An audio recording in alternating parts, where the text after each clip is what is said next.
Hey everyone, and welcome back to the channel.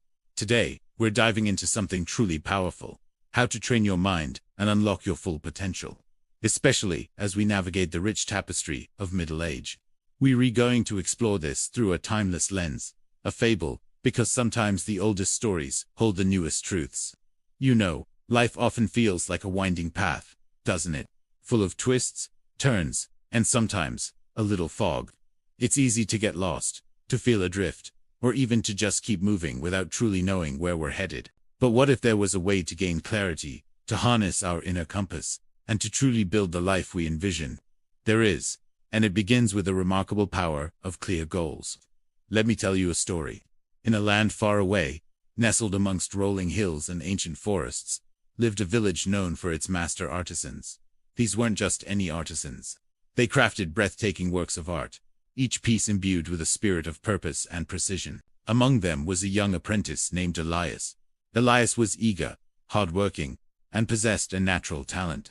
He loved to carve wood, to shape clay, to paint vibrant scenes. But despite his efforts, his creations often felt unfinished. They lacked the soul, the distinctiveness of the masters. He'd start a project with enthusiasm, but halfway through, he'd find himself unsure, his vision blurring, and his tools faltering. He'd jump from one idea to another, leaving a trail of half-finished pieces in his wake. One day, he approached the eldest master, a wise woman named Elara, whose hands, though gnarled with age, still sculpted wonders. "Master Elara," Elias began, his voice tinged with frustration, "I work tirelessly. I pour my heart into my craft, yet my pieces never achieve the greatness of yours. What am I missing?" Elara smiled, her eyes twinkling like distant stars. "Elias," she said softly, "tell me, when you begin a sculpture, what do you see?" Elias pondered. "Well, I see wood, or clay. I see a general idea of a bird, perhaps, or a flowing river." "A general idea," Elara repeated gently. "And what does the wood or clay see?" Elias looked confused. "The wood sees nothing, master. It is inanimate." "Ah, but it could see its future," Elara corrected. "It could see the magnificent bird, wings outstretched in flight, or the serene river flowing gracefully over stones. But for it to see that, you must see it first, with absolute clarity. Not a general idea, Elias, but a vivid, detailed image, as if it already exists before your very eyes." She led him to her workshop, filled with her finished masterpieces.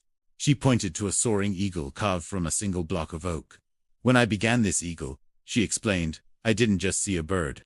I saw this specific eagle, its feathers ruffled by the wind, its talons ready to grasp, the fierce light in its eyes. I felt its power, its freedom, its exact proportions. My goal wasn't just to carve an eagle, it was to bring this eagle into being, exactly as I envisioned it." And with that clear vision, she continued, every chisel stroke had purpose. Every decision about the grain, the curve, the texture, was guided by that precise end goal. There was no wasted effort, no blurring of intention. My mind was trained not just on the act of carving, but on the unwavering image of the finished masterpiece. Elias listened, his eyes widening with understanding. He realized his problem wasn't a lack of effort or talent, but a lack of crystal-clear intention. He was trying to navigate a forest without knowing which specific tree he wanted to reach. From that day forward, Elias changed his approach. Before touching any material, he would sit, close his eyes, and visualize his desired creation in meticulous detail. He'd sketch it, refine it, describe it to himself, until he could almost feel its texture and weight. His goal wasn't just to make a vase. It became to craft a slender, indigo-glazed vase with a spiraling relief pattern, standing exactly 10 inches tall, perfectly balanced, and evoking the stillness of a twilight sky. The transformation was astonishing. His hands, once hesitant, now moved with confidence. His mind, once scattered, became singularly focused. Each step in the process, from selecting the material to the final polish, was aligned with that powerful, clear vision. His pieces began to sing. They had purpose, soul, and an undeniable presence. He was no longer just an artisan. He was a creator, bringing his vivid internal world into external reality. Now, you might be thinking, that's a nice story, but I'm not an artisan, and my goals aren't about carving eagles. But the truth, my friends, is that we are all artisans of our own lives. Our goals, whether they're about career advancement, health, relationships, personal growth, or finding new passions in middle age, are our masterpieces waiting to be sculpted. Just like Elias, we often fall into the trap of having general ideas rather than clear goals. We might say, I want to be healthier, or I want to be happier, or I want to save more money. These are wonderful sentiments, but they're like telling a sculptor, make something nice. They lack the precision that allows your mind to truly train itself. To truly train your mind, to harness its incredible power, you need to provide it with a clear, vivid blueprint. Think about it. Our brains are incredible problem-solving machines. But they need a specific problem to solve, a definite target to aim for. If you give your mind a vague instruction, it will produce vague results, or it will wander aimlessly, much like Elias's early attempts.